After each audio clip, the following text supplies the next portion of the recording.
You are watching Access LaPorte County, Channel 97. Coming up next is the August 8th, 2022 meeting of the Michigan City Redevelopment Commission. You can find more information for this meeting by visiting www.accesslaportecounty.org. Good evening. Today is our regular meeting of our Michigan City Redevelopment Commission. Today is Monday, August 8th. Thank you for bearing with us for the delay. If you could silence your phones during this meeting. We are streaming live on Facebook as well. And I would like to call this meeting to order. And I'll start with the roll call. Ken Barrett. Here. John Hendricks. Absent. Ms. Chatfield will not be here this evening. Kathy Dennis. Here. Mr. Domkowski. Here. And myself, Angie Nelson Deitch. Present. All right, we'll move on to the approval of the minutes for July 11th, 2022 in our executive session, July 2022 hybrid regular meeting. Are there any questions? Move to approve. We have a motion. Second. Motion by Ken Barrett and second by Kathy Dennis. On the roll call, Ken Barrett. Aye. Kathy Dennis. Angie Nelson Deitch, aye. Oh, and let me state, we do have a quorum as well. Approval of claims, August 8th, 2022. This is a claims department or claims for August 8th, 2022. For July of 2022, we had payroll for CDBG reimbursables, staff and commissioners. From the operating account, we have Great American Financial, copier fees. July of 2022, Redevelopment Association of Indiana, annual dues for 7/1/22 through 6/30/23. Saranac Law Offices for legal retainer for July of 2022. From the North TIF, we had August MAC for 2022 activities for the Troll Creek properties in Begley Concord. Baker Tilly for arbitrage rebate report for Elston Grove 2011 bond. Barnes and Thornburg for legal services in the North TIF. HDR for station block TOD modifications. Marcus Electric for EV stations billing number 1. NIPSCO for utilities at 1215 East 2nd Street. Blue Chalet Racher and Braun for Trail Creek properties. PR's Lawn Care for landscape maintenance in various North TIF properties for July 2022. Saranac Law Offices for legal services in the North TIF for July of 2022. Johnny Tunstall for station block reestablishment claim. And Wallach, Summers, and Haas for legal services in the Transit Center. From the South TIF, we had Haas and Associates for South TIF connectivity improvements. PR's Lawn Care for landscape maintenance for various South TIF properties for July of 2022. Town Planning and Urban Design, Marquette Mall Master Plan and Market Study, plus travel expense. And U.S. Bank for administrative fees for 4/1/22 through 3/31/23 for a 2015 bond for 400 North. Are there any questions? Yeah, what was the station block reestablishment claim? Alan may have to take that one. He was dealing with the BLN. I don't know if he's online right now, but I think it's a reestablishment for the moving of their business, if I'm not mistaken. It was a business reestablishment claim. Correct me if I'm wrong, Alan. You guys hear me? All right, am I there? Hey, Alan, the August. Hey, yeah, what you want, this is, there's, on the surface, there's nothing irregular about this. This is the typical relocation cost that's required from the federal relocation project. However, for your consideration, part of the purchase agreement for all the properties down there was that the original property owner was responsible for a pro rata share of the property taxes for 2021 paid 2022. When I left town last week, Mr. Tunstall has still not paid his share of that. So my advice on that would be that you approve that at this point, but subject to the contingency that he has paid in full his 2021 property tax obligation, which should be just a bit low of 50%, given the fact that closing on those properties, I think, was either June 17th or June 21st of 2021. So can you restate that, Attorney Saranac? So are we saying that with the approval, it's with the caveat of what? It's contingent that Mr. Tunstall has paid in full his pro rata share of the 2021 property tax obligation. All right, thank you. Just an approval of the claims would take care of that, wouldn't it? Say it again? Just approving the claims would take care of that, wouldn't it? You can approve the claims, but you can prove his specific claim with that contingency. The disbursement to him is not going to occur until after he's paid his property tax. Okay. All right. All right, so do I have a motion with that contingency? Move we approve the claims with the contingency that the reimbursement for Mr. Turnstile will not be allocated until his property taxes are paid in full. Thank you. So we have a motion on the floor. I'll second that motion. We have a second by Kathy Dennis. On the vote, Ken Barrett, Aye. Kathy Dennis, Angie Nelson Dijai, 3-0. Thank you. Moving on to our financial report for June 30th, 2022.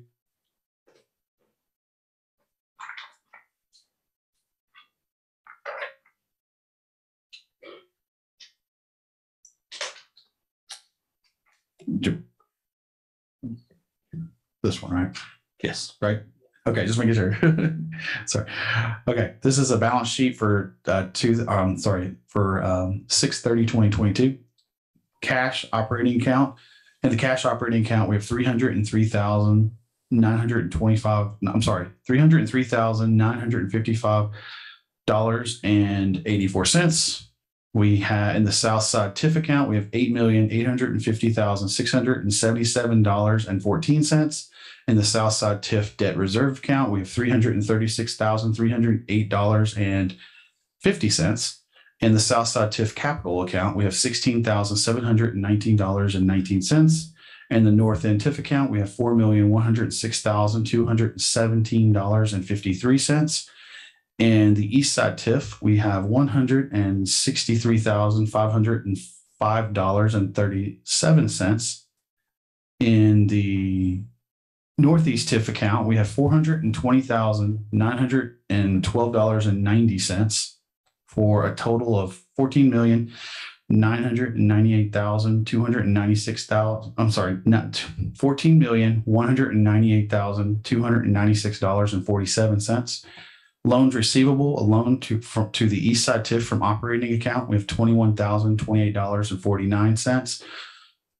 County Business Loan Fund, we have $133,333.00 for a total assets of $14,352,657.96. Thank you. Any questions on the balance sheet, on the financial report? Yeah, Skylar, do we have any expenses coming up for the East Side TIF? East Side TIF, not that I'm aware of. If not, why don't we repay the loan from the operating account?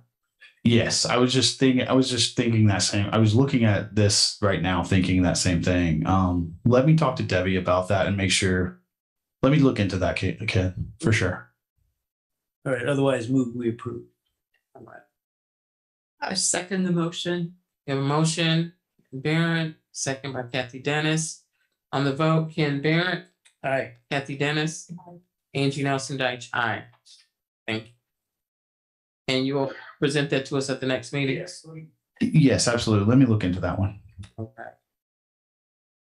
As we move on to Drew, I know that our next set of presenters are going to be Marty Corley and some folks that are with him. I'm not sure who they specifically are, but Marty can text you, Assistant Chief Corley.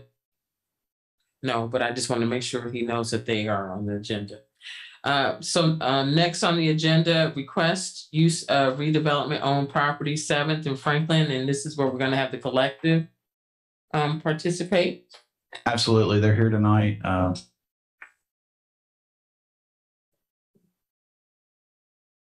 Thank you for being here tonight. Yes, welcome.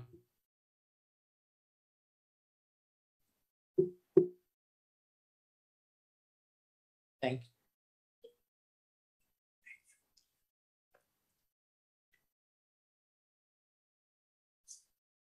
you. Hello, I'm Mandy Cricken. Thank you guys so much for having me here tonight. I am originally from Michigan City. I'm a 2001 graduate of Michigan City High School, and I am here today to ask for the use of the plaza on 7th Street and Franklin Street from 4th to 9th on September 18th. We can go to the next. You have a clicker? Okay, we're gonna go kind of fast because I know Skylar said we want to move through it. So like I said, I'm Mandy Cricken. I founded the collective in 2019. The collective is a community for entrepreneurs that I started. And all of us are really committed to supporting each other and giving back to our communities. The next one. We do a few different things through the collective. So we host events specifically for our members, which would be like networking events, workshops that are tailored to small business owners. So we offer like accounting workshops and branding workshops. We also have started offering consulting. So I've done a little bit of event consulting with the city of LaPorte. We also offer brand consulting. Oh, thank you. Where we have someone that helps small businesses kind of polish their brands.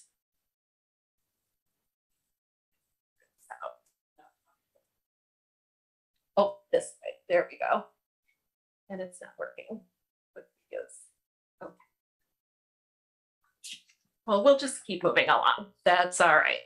So we also host public events. So we host large scale artisan markets. We are also hosting the Brewers Olympics this month with Burnham Brewing. We work closely with them for a lot of things. We also do a lot of philanthropy. So with any of our large events, we like to give back to the community in which we are hosting. So we have given back to several Michigan City nonprofits already. Here's our community impact. So we have raised and donated over $30,000 since 2019, and that's with the help of our members, the community. We're just really good at getting everyone on board and working toward the same goal. And here are some of the nonprofits that we've worked with. Sorry, I'm not very good at this. But anyway, we'll just keep moving along. So here's some of the causes we've benefited. Now it's working on its own. This is not going how I imagined, but it's cool. I am not sure. So I was on the causes benefited, the nonprofits. It's okay. We can just keep moving along. It's not a big deal. So these are some of the Michigan City nonprofits that we've worked with, and we got some quotes from them about working with us and how it's benefited them. If we go to the next slide. Okay, here are some other causes that we've benefited if you want to take a look through that. And we have benefited causes from all over Northwest Indiana, over a dozen. And so that will lead into the event that we want to host. So basically what we want to do is host an integrated event in the UAD. So we want to get as many businesses as possible to come out in front of their location and set up and sell from the road. Between that, we're going to bring on our own artisans, artists. We want to pull artists from the UAD. We really want to showcase what's here. So on top of what we typically do, we're going to do it at your location with your businesses to showcase what is already here. We also want to, our hope is to get all the restaurants to participate, so we don't need to bring in outside food trucks. So I know, like meeting with Skylar, he did say he wants people to know Michigan City for what Michigan City has to offer. So I think that's a good thing where people are trying the food and the businesses that are already here. We also want to give back to a local nonprofit, which would be determined. So the event details here, we would like to close down the road from 4th to 9th. And then utilize the 7th Street Plaza and have live music, have picnic tables there. We'd also like to have Burnham serving beer there. And then where the blue lines are there, that's where we're going to have like the businesses can pop out right in front of their location, and then we'll fill in with other artists and artisans.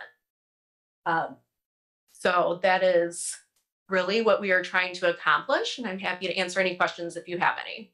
So to be clear tonight, what they're asking for of us, because some of this, the street closures involves the Board of Works, but being specific, what's being asked of us tonight is use of the lots at 7th Street for that use. Yes. Yes.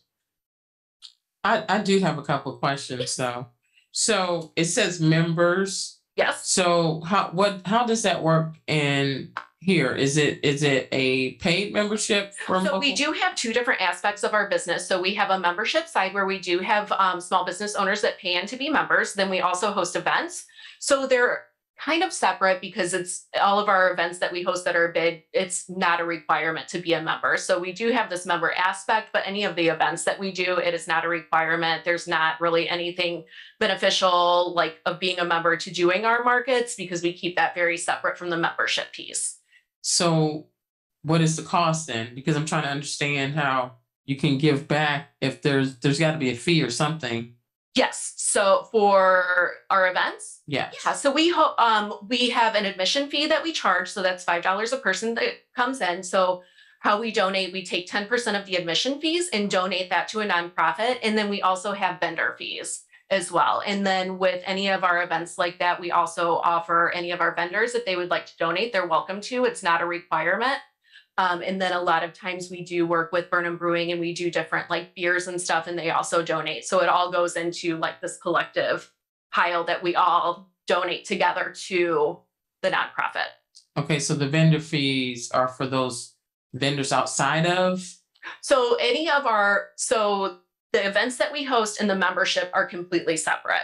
Okay. So yes, so any vendor that comes and sets up, we do charge a fee, and it's usually around $100. It changes market to market. So yeah, anyone that sets up. And then the goal, like I mentioned to Skylar, if we're setting up in that district, if someone has a brick and mortar, we're obviously not going to charge them to set up in front of their location. That would not be. Yeah, that was my question. No, not at all. No, I already told them, I'm like, we're not going to, they're there, we're not charging them. No. And they will be set up in the middle of the street. So it would be on the sides of the street, and then the center of the street would be where people can walk and shop. So they'd be up against the sidewalk.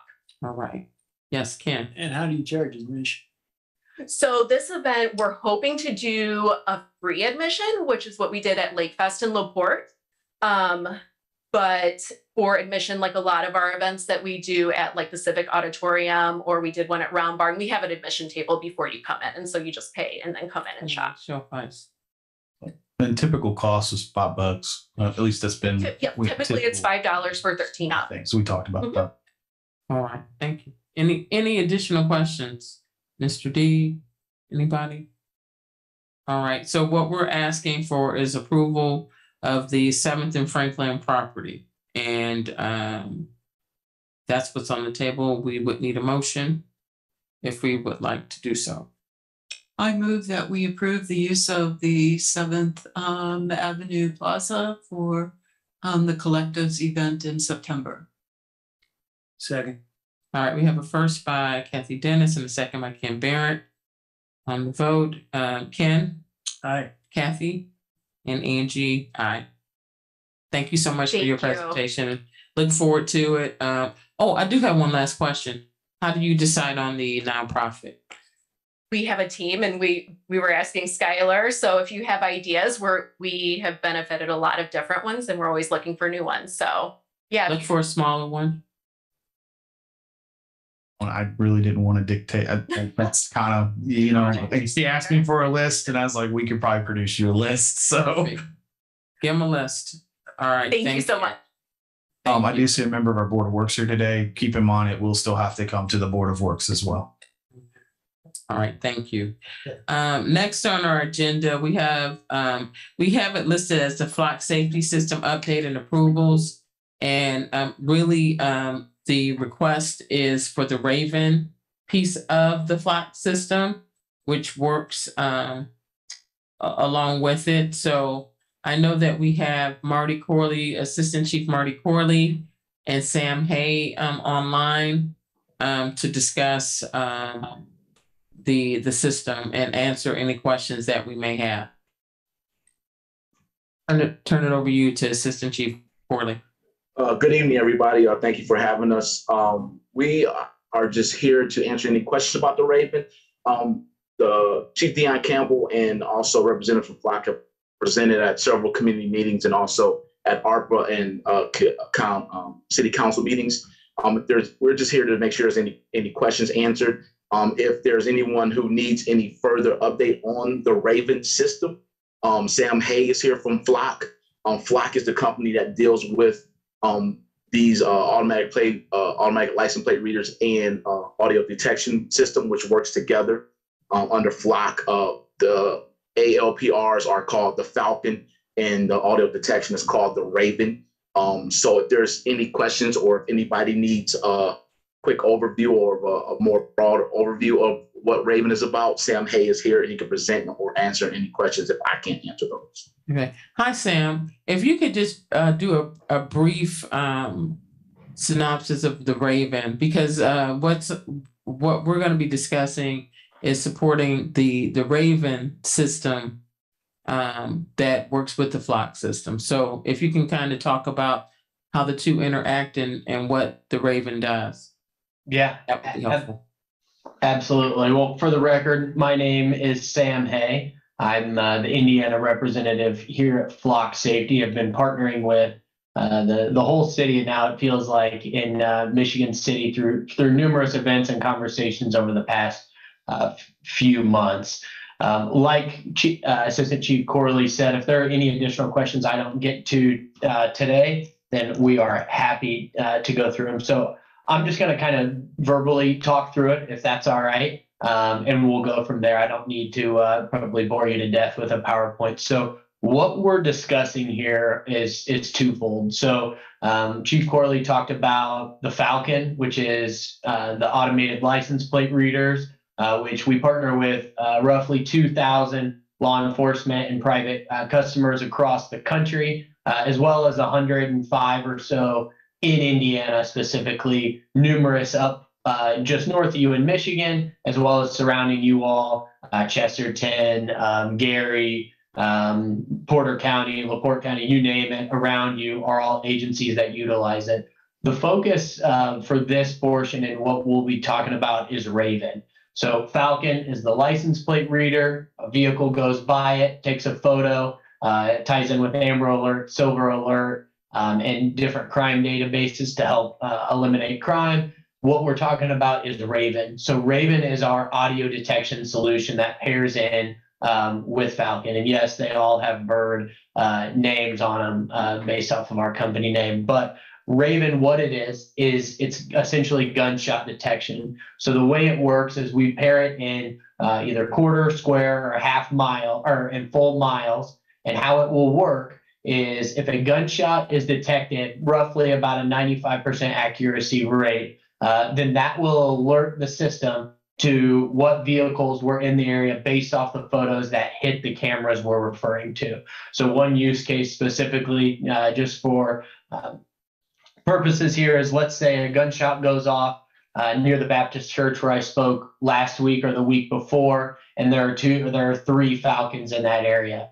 In that specific vicinity, it triangulates off of little audio detection devices that do not listen to voices. They are only listening for gunshots using our machine learning. So once one of those audio detections is discovered, it will flash to the camera and it will show the vehicles in that vicinity that could potentially be leads for the police or the community to talk to, as gun violence, as we all know, across the country, not just Michigan City, but across the country, has skyrocketed. I live here in Indiana, so I see the headlines. We work with numerous customers who have technology that utilizes this. And for us, it points back to the objective lead that you'd be able to get with the vehicle that was associated with that potential gunshot that's in the area. So what this does is it gives police a force multiplier to be able to be in neighborhoods or to be in areas that are deemed potential risks, for example, like a beach like you all have, or if you're thinking about Indianapolis, like a bar scene where there'll be some gunshot detection. So I know at a high level, in my 2-minute spiel, that's kind of what it is. I'm happy. I think this is going to be a really productive conversation if we make it that, a conversation. Before we do open it up to that, if you don't mind, the data itself is owned by Michigan City.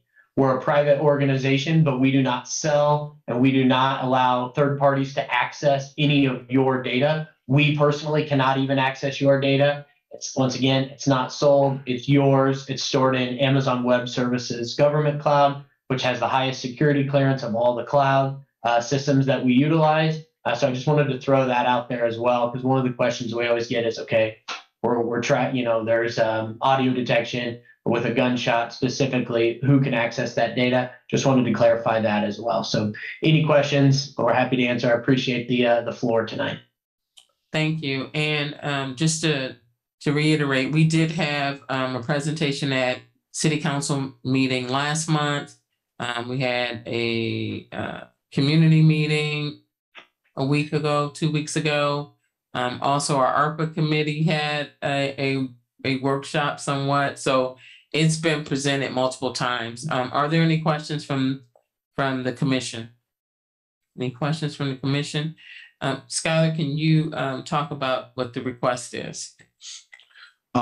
Marty, please correct me if I'm wrong, if I say anything wrong. I believe what the request is tonight is to purchase 3 additional Ravens, I believe they are, and install them in somewhere in the vicinity within our 3 TIF districts that we have in place, that would be your North End TIF, your South TIF, and I believe the East TIF are the ones we're looking at. I believe these Ravens cover 1 square mile. These partnered with the other 3 Ravens would help us broaden our mileage, if you will, our square mileage.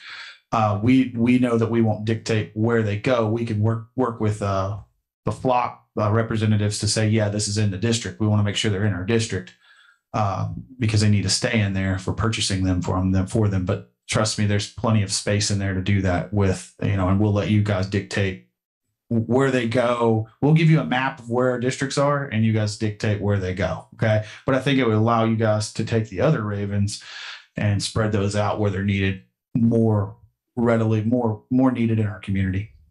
Yeah. And the cost is I'm sorry. 25. Yes. So the cost of each one, I believe, are $25,000 a piece. And if I'm not mistaken. No, you're correct. And AC Corley, if you don't mind, I'll jump in there for you, sir. Yeah, so the Raven system is a $25,000 on an annual fee recurring for, we don't sell them per device, it's per square mile. So if you have a TIF district that has a square mile that you think might be a feasible area to put them, we'll work with both NDOT and permitting teams as well to consult alongside the police department to get those up. But yes, that price is correct. And the way you're talking about it is correct as well. And then this is a one-time ask from the Redevelopment Commission. We can't pay for them every year, but it would be a one-time request from us to basically purchase these essentially.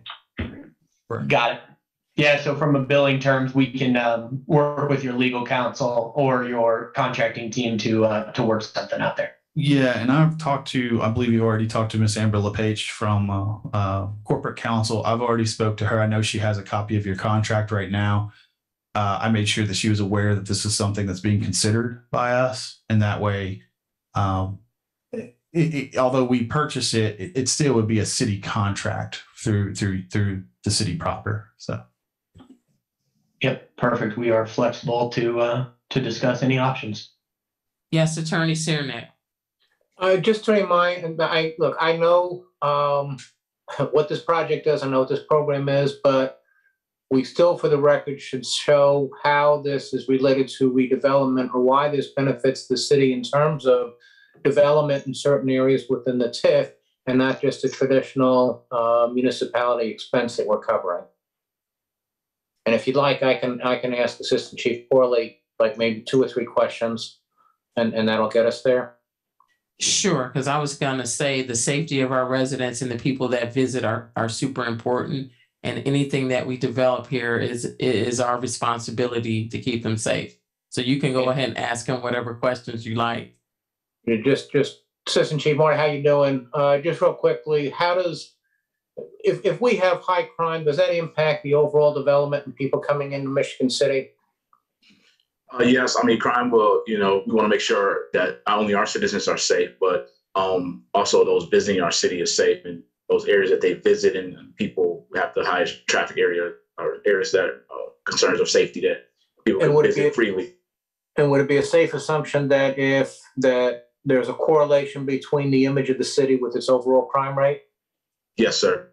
And then if we are doing something such as the Flock program, such as the Raven program, and doing the kind of anti-crime program that's being proposed here tonight, it is anticipated, or at least hoped for, that there will be at least a positive impact on not only crime reduction, but also the overall image of the city. Yes, sir. I'm done. Thank you. Thank you, President. Thank you. Good to see you, Marty. Thank you, sir. Thank you. Good seeing you too. Thank you.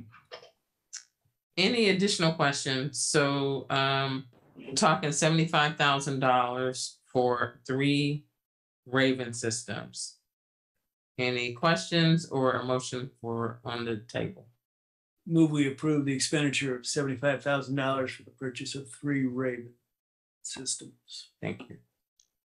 I'll second the motion. All right, we have a first and a second on the vote. Ken? Aye. Kathy? Angie? Aye. Thank you so much. Thank you for joining us this evening. Thank you. Bye-bye, everybody. Yeah, I hope to see you all soon. Thank you. All right. Thank you. All right, moving on to the agenda. Market Mall presentation by Town Planning and Urban Design Collaborative.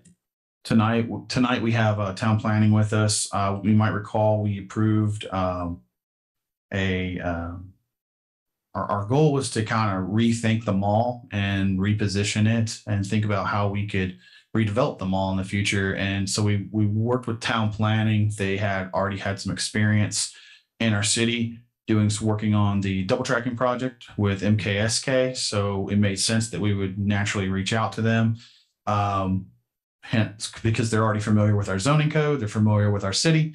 And I think what they've put together is a really nice presentation. It's a packet for us to be able, when I say us, I mean Clarence and I, to really start working with developers and to start kind of reimagining the mall and rethinking about the mall. And also it allows us to go talk to developers and present something to them rather than just saying, here's what we think we want there. This really gives it really puts into perspective the amount of space and kind of the future, if you will. So with that, I'm going to hand it over. I believe Jessica is with us tonight.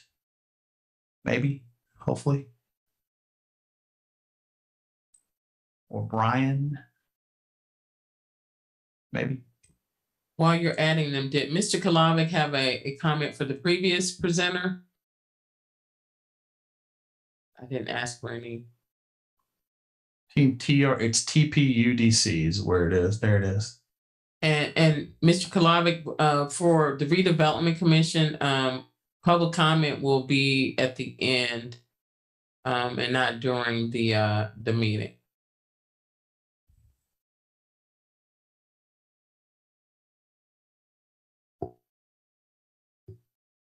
All right, let's see if team TPUDC is ready. All right. Hello, can you guys hear us? I can. Can you hear me? Absolutely. All right. Do you want to share screen? I would love to. Absolutely. Make that happen.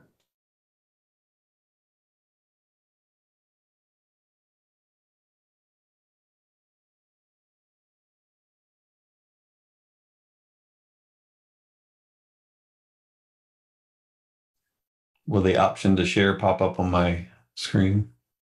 There we go. Panelists.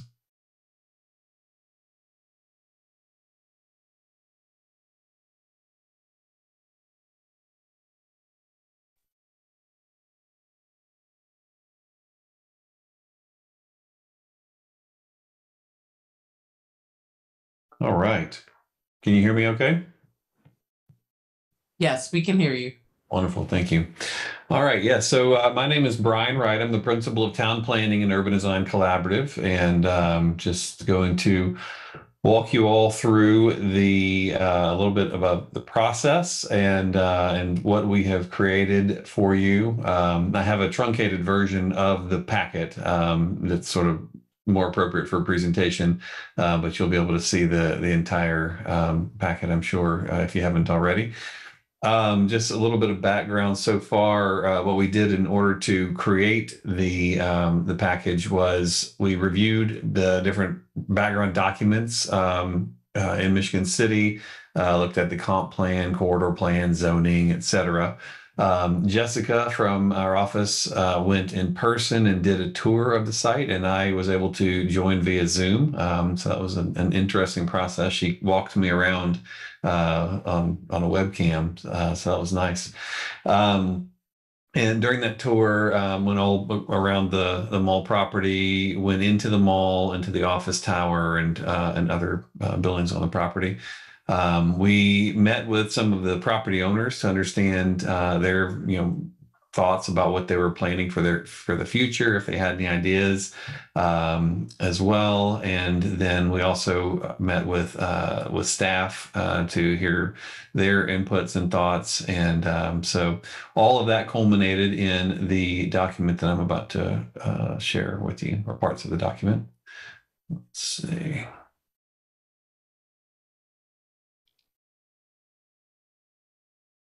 Okay. Can you see my screen? Yes, we can. Great, thank you. All right, so I'm just going to run through pretty quickly. If you have any questions, there's not that many slides, so we can talk at the end if you'd like, or if you feel the need, feel free to just stop me and we can chat in the middle. Our team worked on the planning side of things. We worked in cooperation with the planning department, the redevelopment department, and the Economic Development Corporation. The way that we started, knowing that the audience for this may not be local, trying to attract different development groups, we wanted to really share, the opportunity and, the favorable location of the site and of the city. And so it's we began with the regional context, then started to zoom in a little bit and help explain what's going on a bit more locally, a bit about the stations coming in, the dunes, etc. Just some of those assets of the town, of the city. Then, of course, the property would be of interest to a potential developer. So sharing a little bit about what's going on the site now, the importance of the size of the site allows you to, have lots that you could possibly do with it. And so we've laid that out a little bit, looking at, showing what's vacant, what's not, the amount of parking, the adjacency to the forested areas and the major thoroughfares as well. And then just, again, if somebody's remote, having some photographs of the site, they're not the most flattering photos, but with a redevelopment opportunity, it's not necessarily the best or necessary to have flattering images. However, one thing that was of interest to us that I think a lot of people may have a misconception about is the status or the quality of the office tower. And you can see the image on the bottom left. This is a photograph from inside the building, and Jessica was particularly surprised when she went inside it. It seemed to be, while not a thriving place to be, it seemed to be in good shape. The mall as well, it's a bit desolate when you go in there, but there are some, aspects of it that were, definitely usable. So we started to think about what were the design and planning principles, so that anybody who's coming in really has a good sense of this is the direction that is intended for the future, and so they can know right away if they have a mismatch in what they're thinking about doing. So the ideas of being mixed use, having artisan and maker spaces, experiential retail, something that's really vibrant and pedestrian friendly. Thinking about contextual design and sustainability, maybe incorporating a food hall and market, having a variety of different open spaces types, and then a mix of housing types as well to have a lot of sort of 24/7 vibrancy that's happening there on the site. So we created a concept plan. This is one of, an infinite number of plans that you could have come up with on the site. We made a few assumptions. We, made a few decisions and really set about to break the site down into what would create a place that really personified those design and planning principles that I just covered. So Franklin Street and US 20 are bounding the site. We have existing buildings in this light pink color. And so in some cases we left them, in other cases we removed existing buildings, in some cases we truncated them or, clipped off parts of the buildings. Because when you're doing a redevelopment of a site like this, you really can do so many different things and can utilize the existing assets in so many ways. So we wanted to show, a multitude of things that could be done. So we thought that it was important to really highlight the main intersection here, creating a civic space and plaza. There's an existing building here. In the rendering I'll show you in a minute, we actually have shown some liner buildings, I think, on some of the blank walls and incorporated that into what would feel like a real place. But what we wanted to do is along the perimeter roads like Franklin Street and 20, really make sure that there was a defined edge so that it had a streetscape, it had an identity of its own. It isn't the place where you would typically think about, buildings sort of addressing the street or pulling up to it. But we know that when you're trying to create a vibrant revitalization of a site like this, that is the thing to do. Parking in each block is contained within the rear, or within the middle of the block, if you will. And you'll see that consistently throughout the site. We have brought through a street network. So here's St. John's Road that comes across. We've added new streets throughout the site as well, and some pedestrian streets that are thoroughfares for pedestrians that come through. We have created a large civic space that I'll share with some more about in just a moment. In this area, that's really the focus of the plan. So you draw people into the site. And then we've left some of the Sears building. We've left some of the JCPenney building. We've left some of the inline stores of the mall. We've opened up the roof of the mall in most cases. And in this situation, you would actually create street, sort of new storefronts and streetscape along the existing building framework.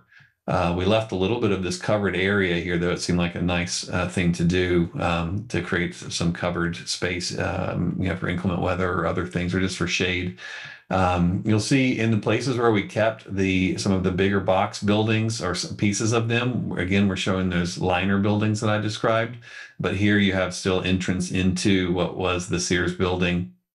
And we have a mix of different building types, you'll see. So these darker brick, maroon colored buildings are mixed use. We have some live work buildings here where someone might own a building, live above, and have a shop below, or rent out the space above or below. We have townhouses or row houses in the orange color.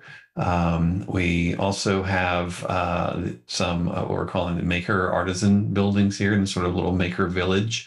The main road that comes in here to the site, we're actually terminating the view on a building here that we're calling the reconceived ACE.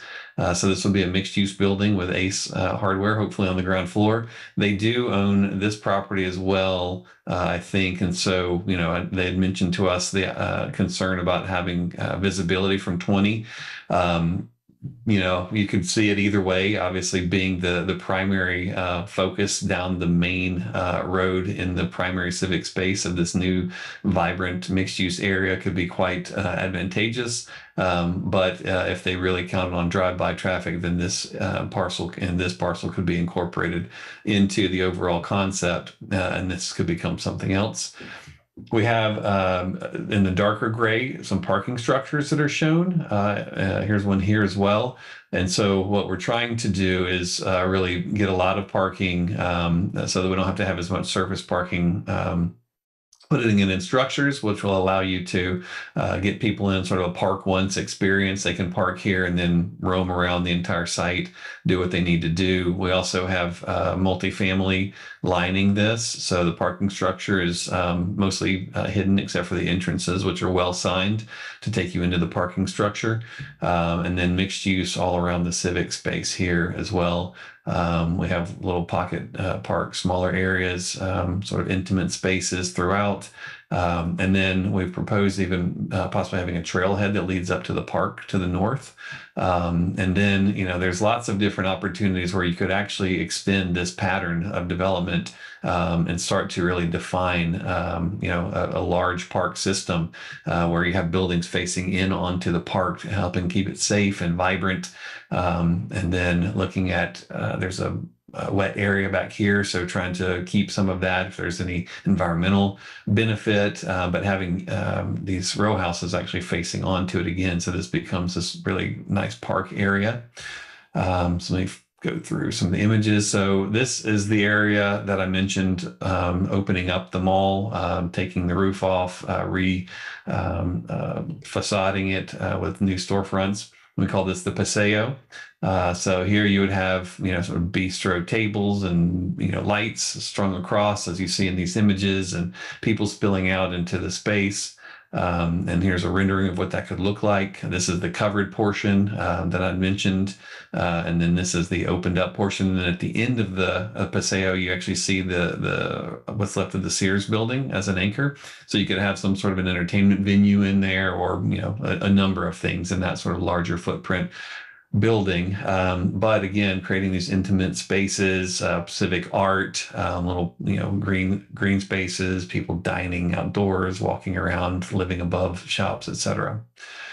The Central Plaza, as I described to you before, is the main gathering area with mixed use all around.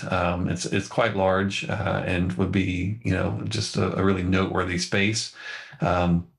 This is actually a view looking from, I'll show you from here down towards the ACE. So the view is if you're sort of floating above this building.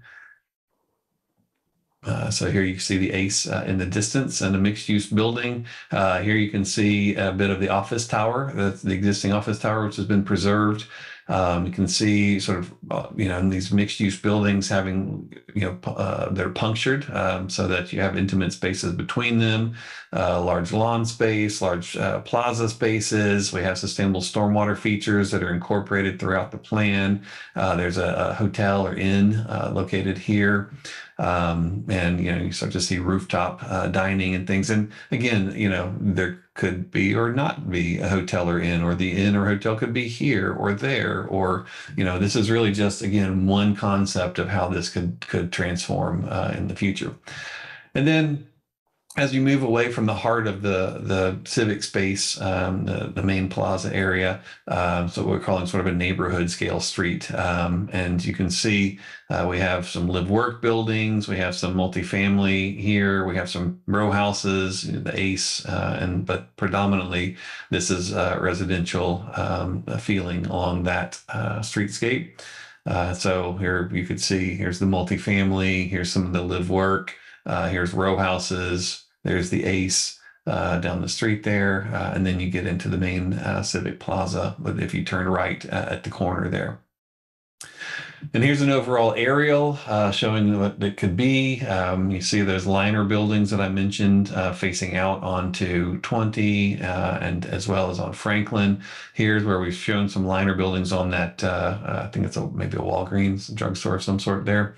But you'll see, some small scale multifamily buildings. Here's the existing mall building that has been roof popped off. Here's what's left of Sears and JCPenney.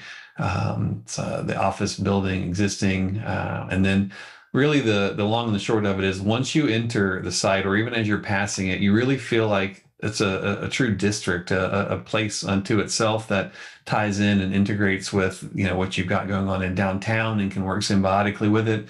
But it really has transformed the entire conception of this place from, you know, very, very suburban and sort of lacking in overall charm and character to a place that is would be quite memorable. So that is the fast high-level version. And there's some, again, more detail in the document, but these are the key points. All right, thank you. Any comments from comments or questions from the commissioners? I do want to ask one question so that the public will know. People see Market Mall and they're looking at it, and can you talk about the complexity of how many owners there are? Just so for the public consumption to know that it's not just one owner for that whole area.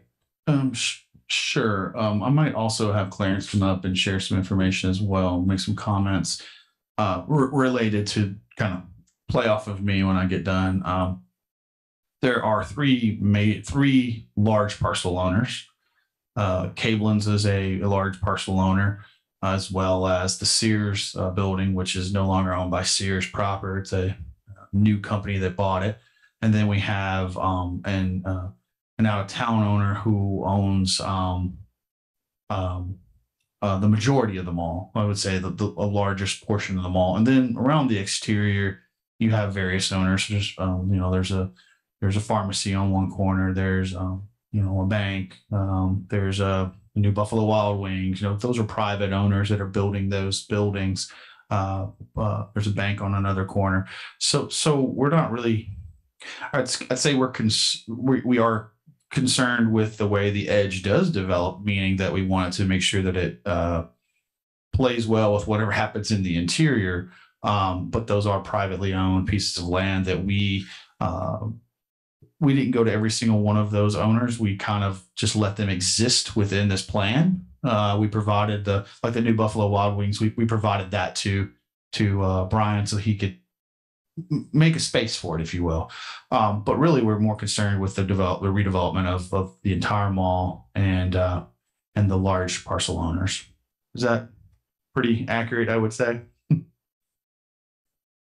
Yes, I mean, from my perspective, I think so. Definitely the edge is important, but the middle is the most important part. And the edge is in a lot of ways the hardest to do because of the multitude of property owners.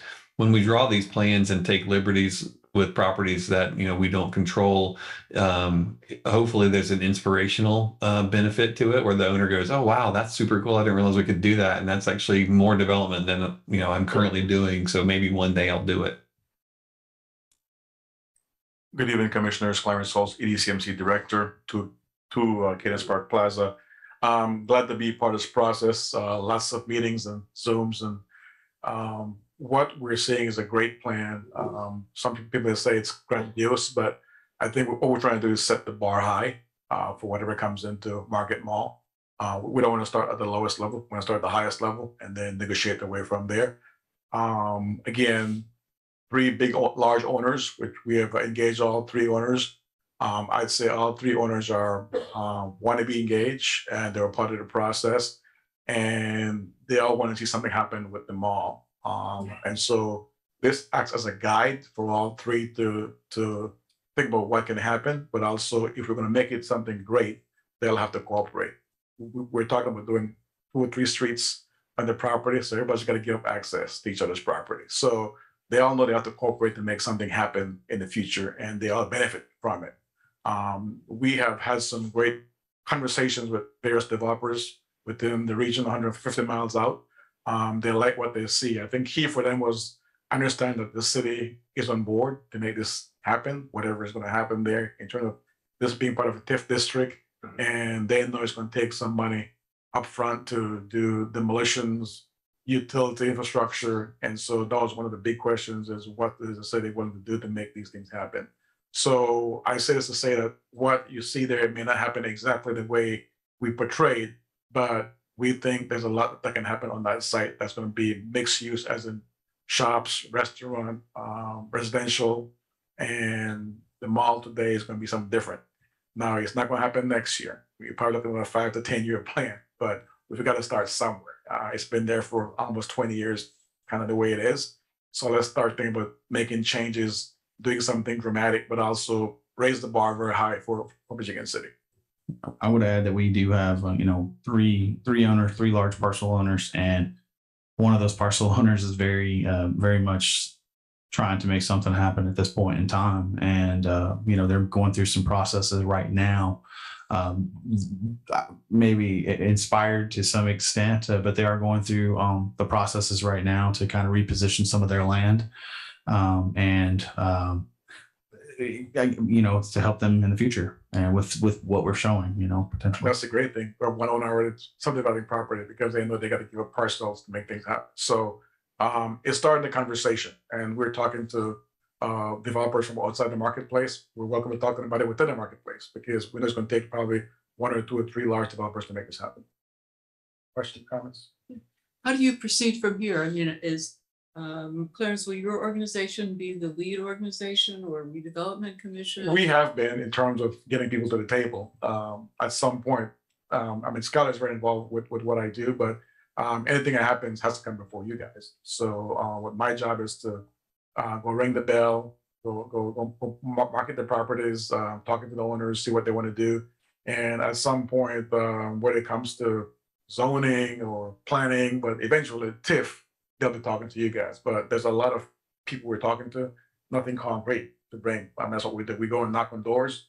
We have a lot of discussions, and until there's somebody who talk about spending money and doing some concrete, then we'll bring them to you. But we knock on a lot of doors. Yeah.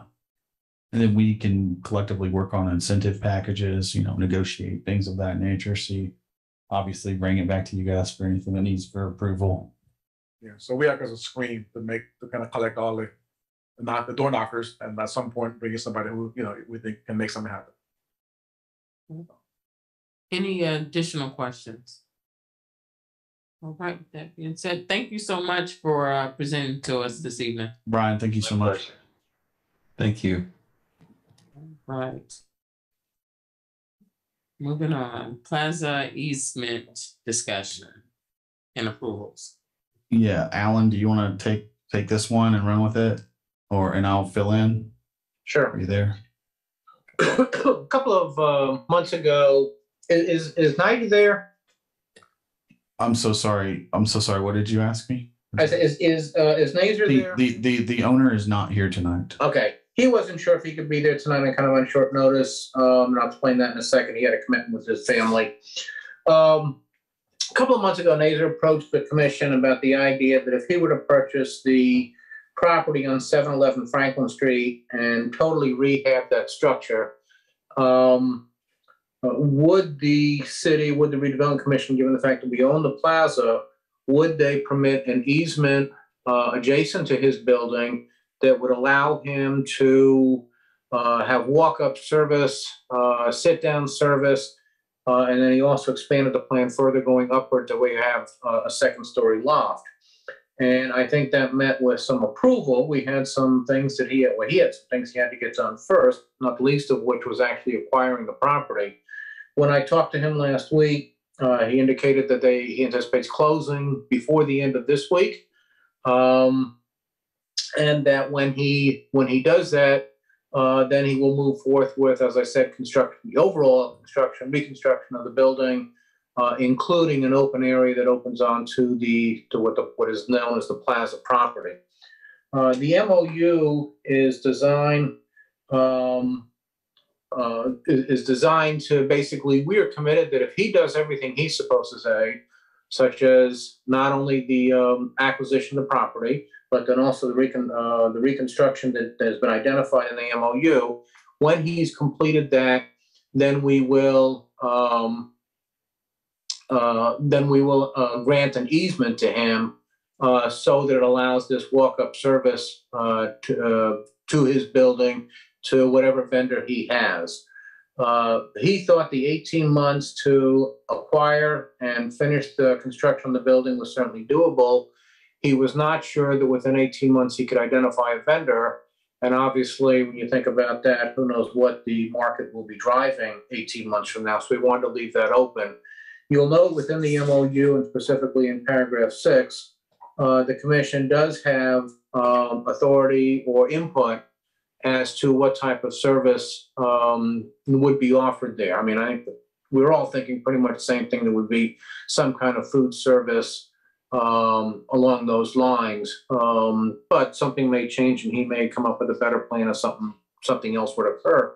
What we did not want to do, Scott kept using the line over and over again. Not to say there's anything bad about a shoe repair service, but we certainly don't want a shoe shop right there on the plaza. That would seem to be contrary to what the goals are for the overall development of the plaza. So what the memorandum of understanding will do is that it commits us to basically, if he does what he's supposed to do, getting rid of that eyesore that's known as 710 Franklin Street, rehabs it to a functional building, that he will also design it in such a way so that it provides an open area service onto the plaza. And to do that, we would then grant an easement. He would construct the easement, but we would grant an easement on the property that would be 20 feet by 165 feet. So Attorney Saranac, is there an action that is required this evening?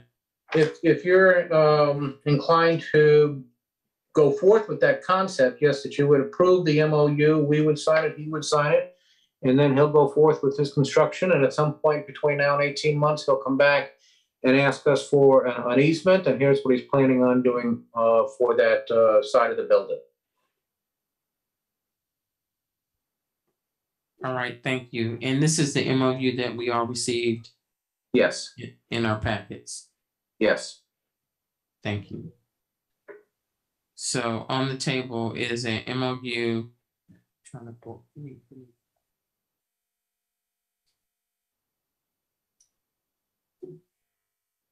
So what we are asking for is approval for the MOU with Franklin Plaza LLC this evening. Will we approve the MOU with Franklin Plaza LLC? Plaza LLC? Thank you. I second the motion. All right, we have a first and a second. Ken? Aye. Kathy? Angie? Aye. Thank you. All right. Next, we have our update on the station block. So the update tonight is that we're moving through historic preservation right now. We hopefully will go through, we've went through it once with a special meeting, received some feedback. They are redesigning station block. We're in the process of putting it back before before the Historic Review Board in anticipation of finalizing our development agreement. At this point in time, we are going to be outside the allotted time for a redevelopment agreement that we allotted to have it completed. So at this point in time, what we're asking for, or what I'm asking the commission to do, is grant a 60-day extension to allow us to get that done. I believe we'll have it done by the end of the month at this point in time, at least the development agreement piece of it. So for anticipation of making sure we have enough time, I'm asking for 60 days. From today. From today. So you're requesting a 60-day extension of the addendum agreement from August 8th, 2022. Correct. Thank you. Any questions from the commissioners? Is there a motion? I move that we grant a 60-day extensions from today. Of the addendum agreement? Yes, of the addendum agreement. Do we have a second? Second. All right, we have a second. Kim Barrett. Aye. Kathy Dennis. Aye. Angie Deitch. Aye. That's approved. All right, next on the agenda, moving right along. Just for the sake of the agenda, we're getting ready to talk about the South TIF Connectivity Improvement Project.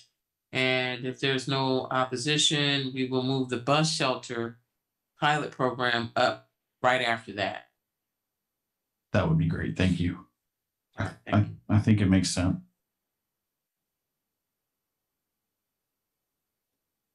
Sylvia, you're up. Sylvia, have I introduced you to the Redevelopment Commission yet? I can't recall. I've introduced you to lots of commissions. This is Miss Sylvia Collins. She is my assistant planner, and she will be helping us project manage the South TIF connectivity project. As of right now, we have met with them, and I'm not gonna steal her thunder, so I'm gonna let her expand. He's partially stole the thunder. I'm sorry. All right, thank you. Welcome, Sylvia. Thank you. As Skylar said, we had a meeting with Haas & Associates and DLZ to discuss the process and moving forward of the South TIF Connectivity Improvement Project. It was established that as the assistant planning director that I will project manage this and kind of keep it on track so that moving forward we can get to our end goal, and that's complete all the development. Today we're here to kind of give you an update on what's going on, and right now we're trying to move forward with the new pedestrian amenities by the end of the year. So in order for that to be successful, and that consists of pedestrian crossing on Highway 421, which is West Winds Drive and Larkspur Lane, and also the sidewalk network along Walmart Drive and Town Center Drive. In order for us to do that, the process that we're in right now, no, it's not on here, that's the bus shelter. Yeah, that's next. The city are in the acquisition process, and in order to do that, we want to go through with a right of entry, which is the document that has been attached, called Grant to City of Michigan City for entry onto privately owned real estate. And so what I want to do is turn this over to DLZ, who will elaborate further on the right of entry. And who? Tonight we have Kazim with us from DLZ. He's working the rights of entry and property acquisition from DLZ's side. So thank you for being here.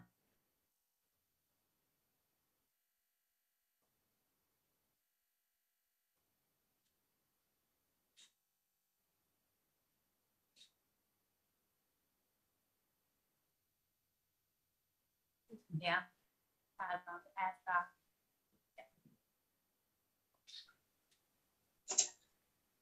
Hi, Kazim. Thank you for being here this evening. Not a problem. Thank you for having me. Thank you, Sylvia and Skylar, for your kind introduction. I don't know if I would have done it any better, but thank you. So as Sylvia mentioned, DLZ has been involved with the South Connectivity Project as for forming topographic survey and the real estate acquisition for the improvements of the project. And one of the projects that was brought up are these pedestrian facilities along Highway 421 and a little bit of Larkspur. And Sylvia, what's the South Street? Is that the west end? Yeah. Yes, West Wind, and then specifically.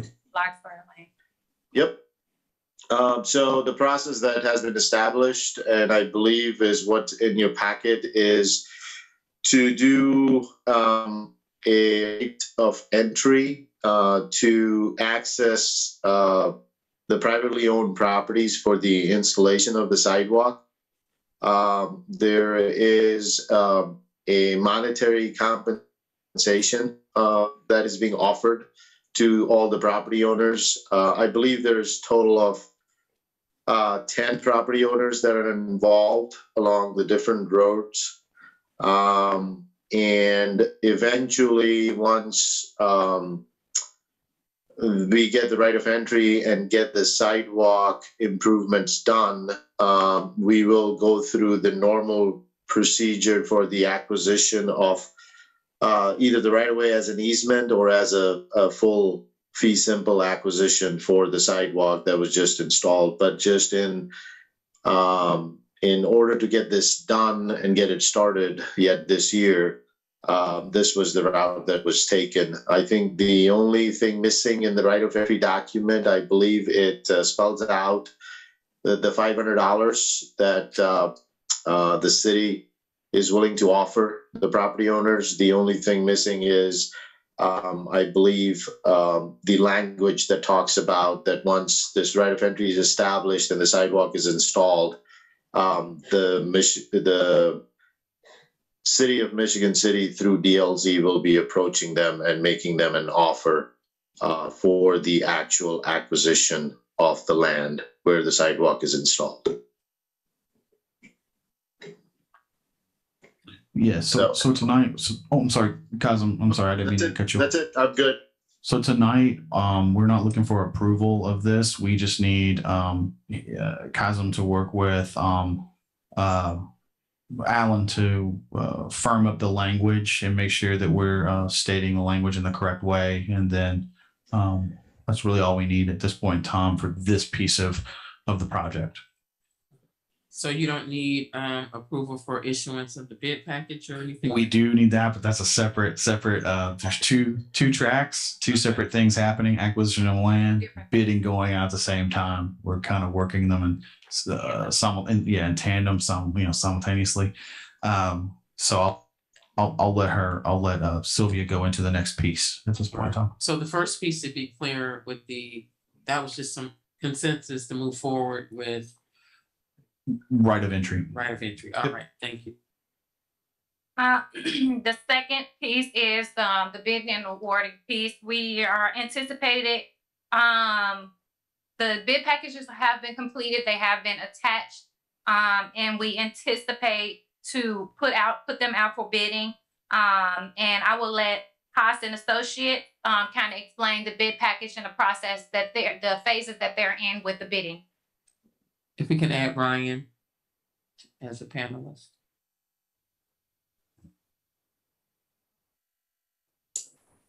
Good evening, Ryan. Good evening, Angie and the rest of the commission. I'll just speak briefly about the CC1 component of the South Tip project. Most of the design basically has been done, and the bidding package is essentially ready for the use in the bidding and the public procurement process.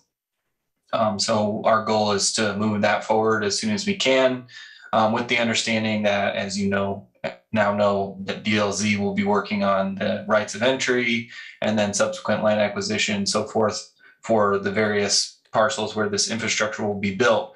But the bidding process would be conducted, in accordance with the state statute, and then we would have the bids in hand really ready and waiting for when rights of entry are secured. And then at that point in time, the RDC could authorize a contract with whichever bidder is the winning bidder. All right. Any questions from the commissioners? Any questions? So what we're being asked tonight is to approve the issuance of the bid package. To move forward with bidding. And yes, I'm not sure if Alan has any specific recommendations about our request, but it's our understanding that something needs to be done with the board. All right. Thank you, Attorney Saranac. A couple of things here. With regards to the actual bidding by law, you're basically saying you approve this project, which you have done numerous times previously, but now you're officially doing so. You are authorizing the letting of bids pursuant to the packet that Haas and Associates has put together in terms of both the specific project, and I'll get into the dates here in just a second, but then the overall specific of the projects, the 160-page document that conforms to their regulations and requirements for a project. As we've done previously, and in trying to get this project coinciding with the right of entry so that they both kind of meet at the same time, with the goal of getting this part of the project completed by the end of the year, that we would approve the letting of bids tonight. We would set a pre-bid conference for September 1st we would set a special meeting and a deadline for bids at 1 o'clock. I believe we said it was on September 8th. And then at that September 8th meeting, we would open the bids, announce who the bidders were and what the amount of the bids were. Haas and Associates would then take the bids under advisement and present a report and recommendations at the September 12th commission meeting.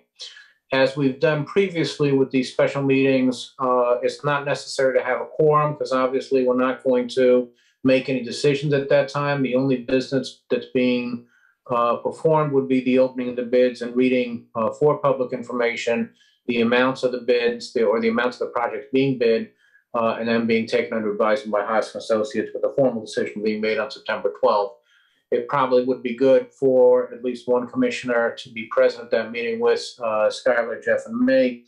But we've done it before without anybody being present. So again, we call it as a special meeting, but realistically, the only purpose of the meeting is to open bids at a public forum. Thank you for the background. So what we're seeking tonight is an approval for the letting of the bids. Correct. And also setting the special meeting then for the opening of the bids on September 8th. And that still has to be done through the open door law. So, yeah. But that doesn't have to be in the motion. No, it could be two separate motions. It doesn't have to be a motion for that special meeting. No, I'm sorry. I misunderstood you. No, in special meeting, you're just setting, so when you, at the end of the meeting, when you set the next meeting going to be September 12th, also note there'll be a special meeting on September 8th. Yeah, that's fine.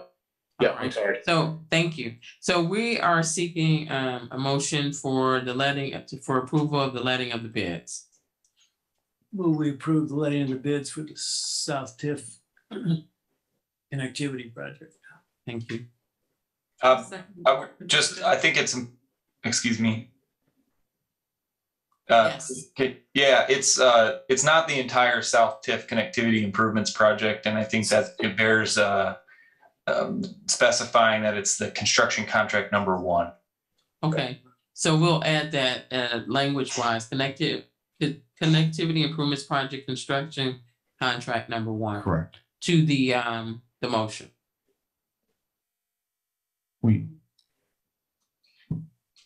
Not necessarily. Yeah, since we haven't voted on it, had discussion. Are we okay with adding just the dash construction contract number 1? Everybody? All right. Any additional questions? All right, we'll go to the vote. Ken? Aye. Kathy? Angie? Aye. All right, thank you. Thank you so much. Thank you guys. Sylvia. Thanks for being here tonight. Thank you. All right. Since we're on the south end, we might as well move on to, we have Ms. Robin Tillman here as well tonight, but we have our bus shelter pilot project as well. So if I might take some liberty of introducing this one, thank you, Robin, for being here and waiting. We've been trying to do a bus project, I don't know, Robin, we've been talking about this for 5 years probably. We have an opportunity now with some ARPA funding, and yeah, we just feel like now is the time to do this. And with that, I'm going to hand it over and let them do the presentation, and we'll go from there. Okay, so here I'll pass the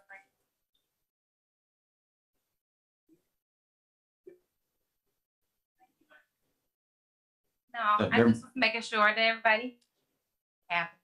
So, killing all these trees. So of course, like Skylar said, this is a bus shelter. It is a pilot program. And the City of Michigan City Planning Department and Transportation Department are partnering together for the bus shelter pilot project. This project has the potential to replace 10 existing shelters, but our main goal is to install 12 new shelters.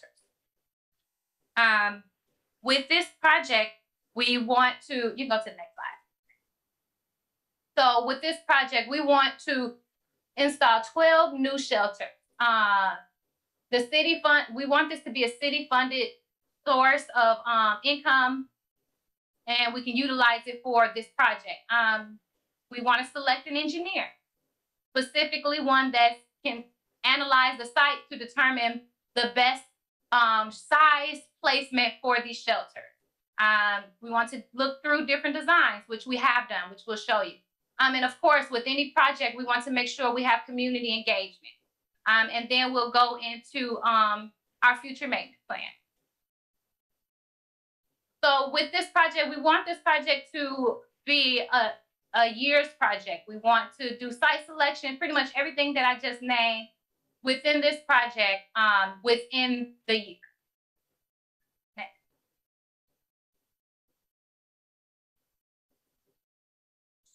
We're interested in acquiring funding through ARPA at 40%, RDC at 40%, and the city council at 10%. So what I want to go into first is talking about what the bus shelters will entail. So these bus shelters will have solar powered lighting, benches, bike lockups, and advertising. And so what I want to take it and let I want to let Robin explain to you the sites and why we chose the site. Hello, Robin Tillman, Transit Director. We've identified 12 locations and we've stayed mainly on our main streets, Franklin and Michigan Boulevard, to start this project. 4 on Michigan Boulevard, 6 on Franklin, and we have an additional 2 that would be located on Woodland Ave. These are our highest traveled areas for our bus traffic. And those are the most advantageous locations to initiate this project. We are looking at metal shelters in lieu of the glass shelters. Over the years, with the 10 existing shelters that we own, we have replaced glass panels over time and it becomes quite costly. So it's like we want to stay with the metal frame and minimize our maintenance on these bus shelters.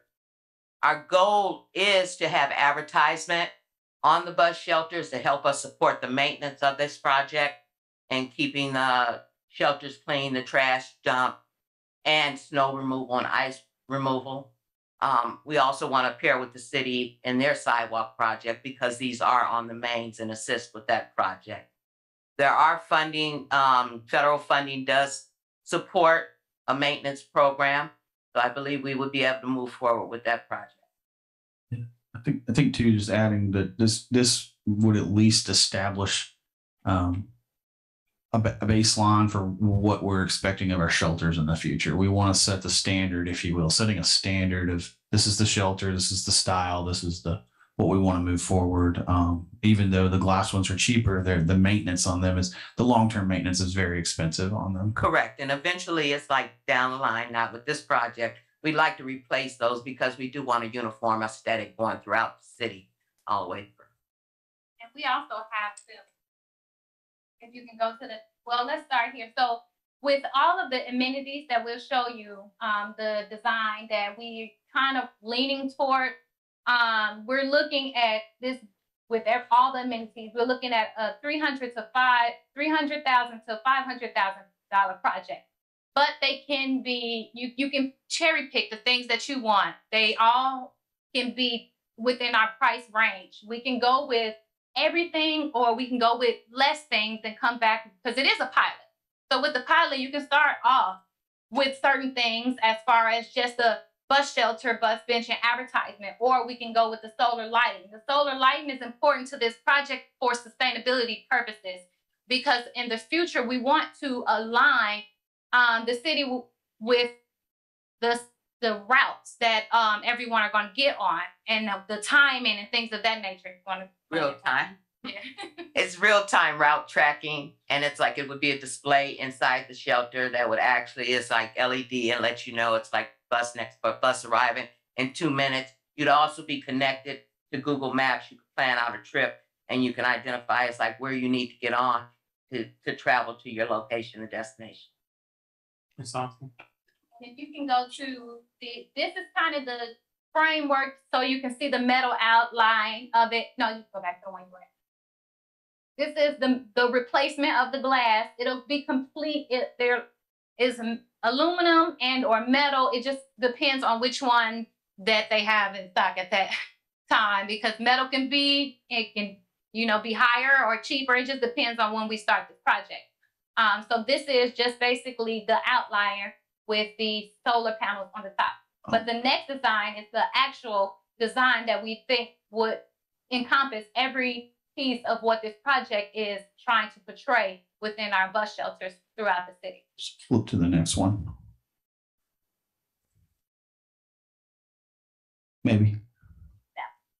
Yeah. The above. So this is the one that we're looking at right now.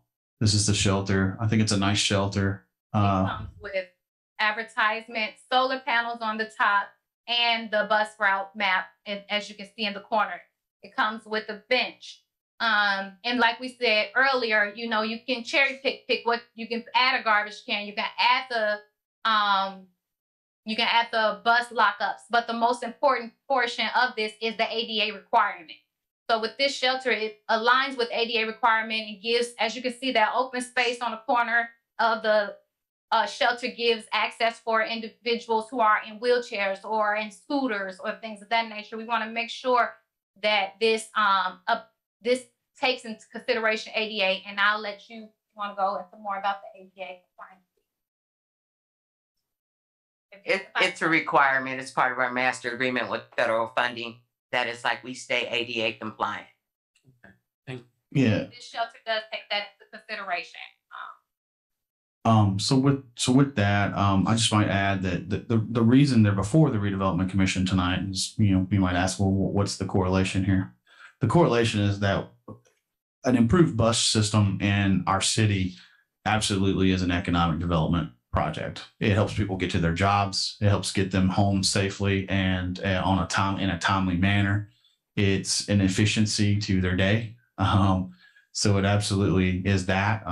When we have inclement weather, they're not waiting to go to their work in a bank of snow. We're also we're letting them know when the buses are coming. They can plan out their visits better. We can get people not just to their jobs, but we can get people to other parts of our city more efficiently. They can go and visit restaurants. They can go and visit our businesses down south more efficiently and spend money down there, things of that nature, and then get back to their house. So it's very much an economic development project. What we were looking at was how do we fund it? We were thinking about a blending of money, if you will, depending on where these locations are and what the feasibility of these locations are. But looking at South TIF and North TIF to fund this project. As it is right now, we've asked ARPA or we have asked the ARPA committee for $200,000. I hopefully will ask the city council for some money as well for their participation. I think it's something that makes sense from a whole city standpoint. But definitely, I think we should participate in this from an economic development standpoint. Any questions for them? I have one or two. So as far as grant, is there a matching grant of some sort to fund something like this, or is it for particular parts of the project? Funding of our operating cost, maintenance that we may need. Now, our apportionment varies, so it's depending on how much money is out there. But our master agreement allows us to utilize it for maintenance of bus shelters. Okay, so it'll be ongoing, but not really the capital expense of putting the project together. Correct. Not a capital project. Okay. All right. And then as far as advertising, I know we went through this a couple months back, and I love the fact that we're not allowing a private entity to put stuff up, because then we get into, you know, alcohol and all kinds of things that we don't have any control over. So do we see that as a funding source? And is that something out of the gate? And is that something that we're going to decide? The planning commission, who? I don't want any part of that piece of decisions. But no, in realistically, I think Ms. Tillman is. I believe it's like we'd be able to handle it in-house at Michigan City Transit. And it's like, and with the Board of Works approval for what type of advertisement we have, set our own standard on what we would allow. Yeah, and then making sure that revenue is channeled to some extent back into the project, into the program. I think that's what we'd like adding to say. bus shelters. Yeah, adding more, allowing her to expand the need of care, upkeep. We're not sure how much we garner. It's like through the advertisement, but if it hits a number that we could build shelters and be self-sufficient, that'd be great. So I think that was kind of the goal in the first place, was to control the advertisement from a city standpoint rather than an exterior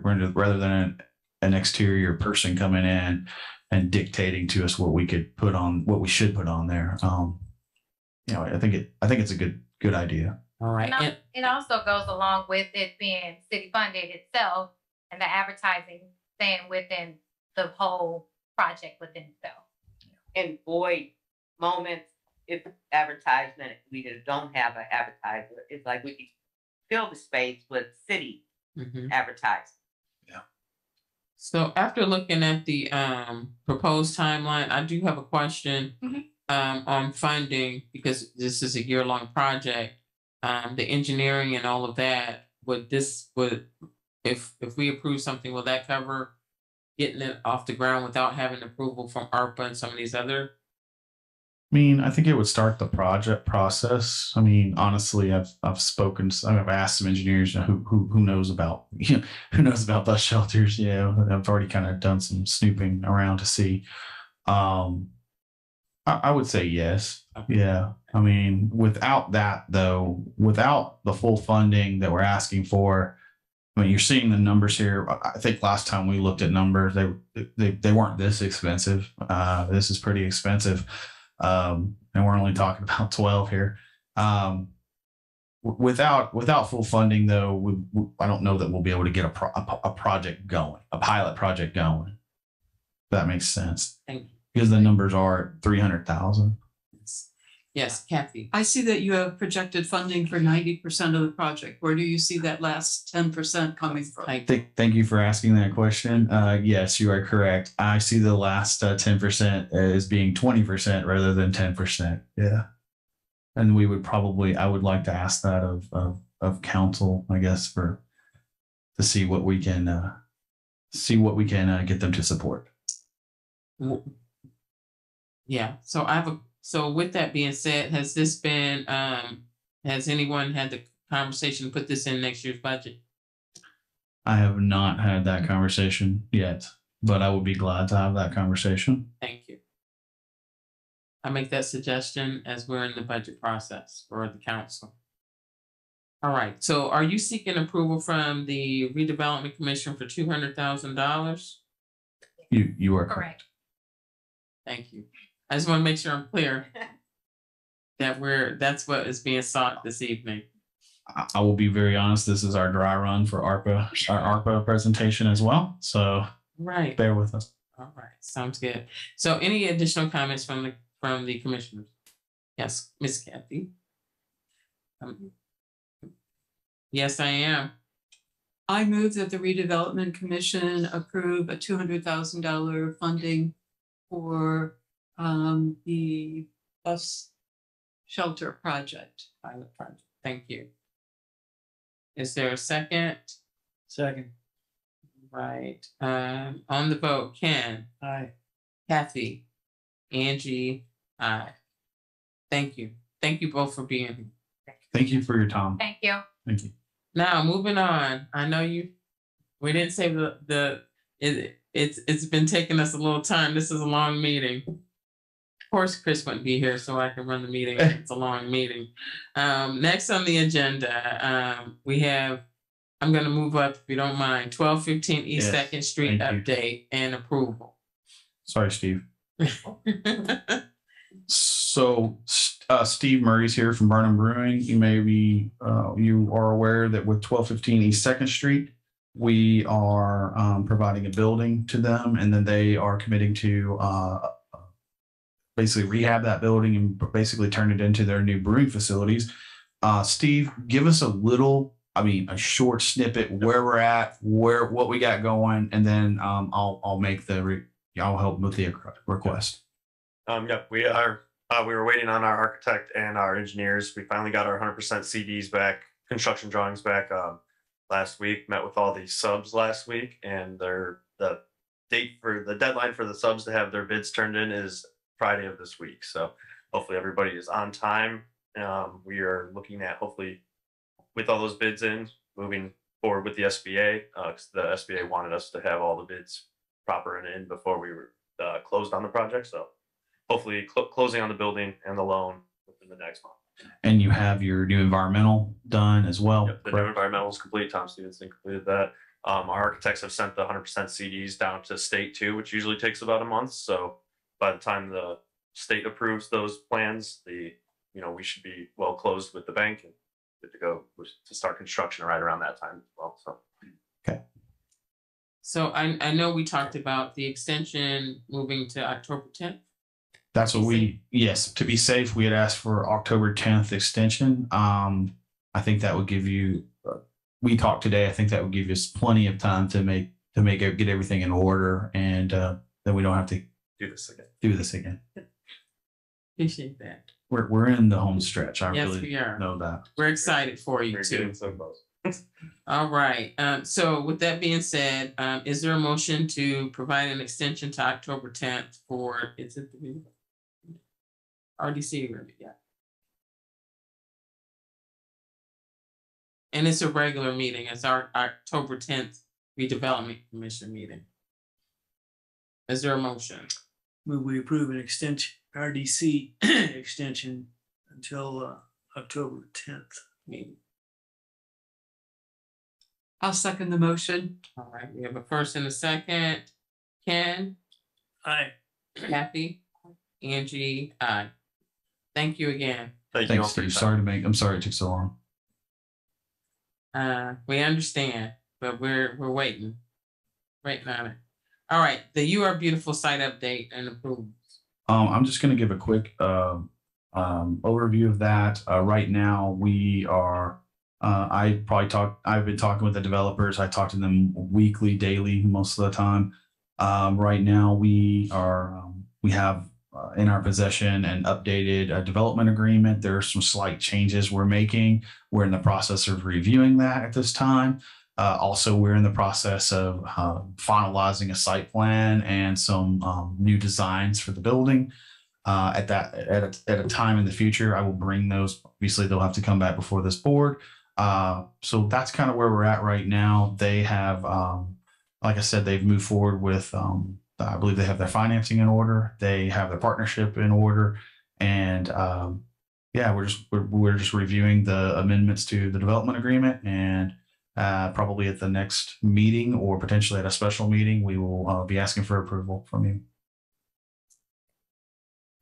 Attorney Saranac, did you have a comment?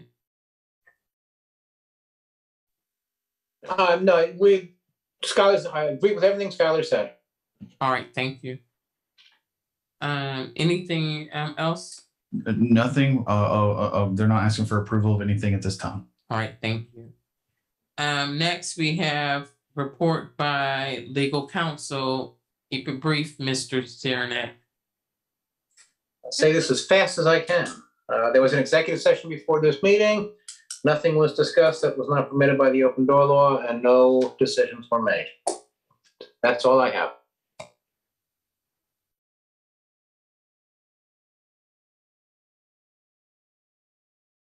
Thank you. Appreciate that. All right, report by director. I don't have a report at this time. I just appreciate everyone being here tonight. I know this was a long meeting, so thank you for your time. And I think we did we do the station block? We did the extension block. We granted an extension for 60-day period. Yep, we did. Just to make sure we can get our development agreement solidified, hopefully at the end of this month, but potentially first of September. All right. Any additional report? It's your turn. No, none at this time. All right, thank you.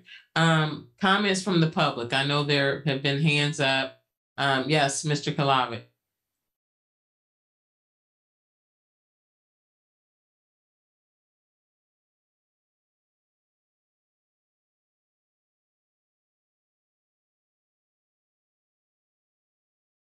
Mr. Kalavic, you there? All right. While he's working on it, any comments from the public here in the chambers? Any comments from the public? Yes, Mr. Kalavic, can you hear us?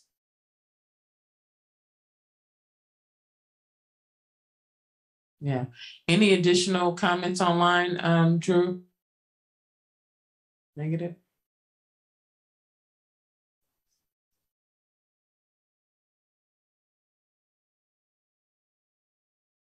All right.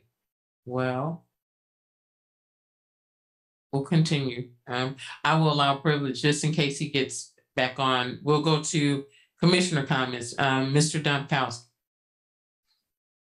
Just to report that we held our opening meeting for the school system for the year because we're starting school. The students will be in the buildings on Wednesday. But we always do our first day with all the employees from the district out at the high school.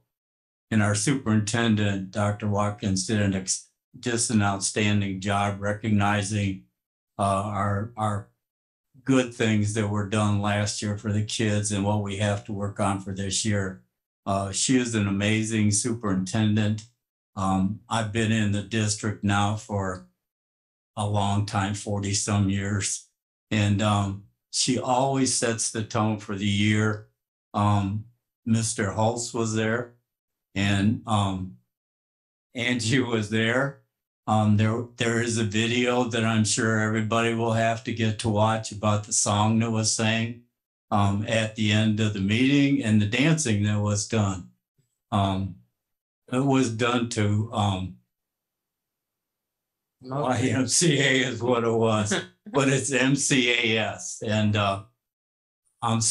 I'm really proud to sit on the school board and see our people, what we're doing, and we're trying our very hardest to get all the teaching slots filled because that is a problem that is happening throughout the country, and we're in good shape. So it was a great meeting. And Angie, you did dance very nicely in that. Thank you. Thank you. Thank you, Mr. D. Yes, Kathy. Any comments? Any comments, Ken? Tommy, all right, can you he's still stuck? All right, well, I'll just add to that. Yes, be aware again that school is starting on the 10th. Watch out at these. Can you hear me? We can hear you now. Yes, we can hear you now. Tommy Kalavic, 1316 Ohio Street. And I want to get back to the mall property. I'm a Roman Catholic, and I think the number one directive needs to be, can we please, above all, can we please change the name of that place from the Market Mall to something else? I feel that continuing to call that the Market Mall, that's a sin and abomination and an insult to the Holy and Blessed Father Jacques Marquette. Secondly, I want to cite an ordinance. This is section 19.05 of the Michigan City Municipal Code. Under section K, obsolete signs. Signs that advertise a product that is no longer made, an event that has already occurred, or a business that has closed are prohibited. The enforcement official shall provide a letter of the property owner given a set time for removal of obsolete signs. We see this all over the city, and this is a big pet peeve that I have. The signage for on both the marquee and on the side of the building for J.C. Penney and Carson Peary Scott, and along Highway 20 on the marquee for the Fiesta Cancun and the Hibachi Grill. They all need to be removed. Well, the Sears they've removed, but all they did was paint over the. I think all the marquee signs, they need to be totally taken out. I feel very strong. The mayor, the number one primary duty of the mayor under state statute is that all city ordinances and state statutes need to be enforced. I feel that's a very big issue here. You go down to other cities, go down to Carmel, Fishers, Noblesville, Zionsville. They all comply with that. Here, they have very high class standards. I feel Michigan City, you have very low class standards here. I also want to I want to welcome Miss Sylvia as the new assistant planner. I want to respond to Mrs. Tillman. I think for the transit, we need to have a transit app for our city bus service that we can automatically pay for the transit service. We need to have GPS buses, the GPS system on all 4 of our city bus routes. That's my public comment for tonight. Thank you. Thank you. And I know that that was part of the GPS is a part of the request for this evening, Mr. Palavic. And just getting back to closing is, yes, be aware of school-age children and people waiting on buses.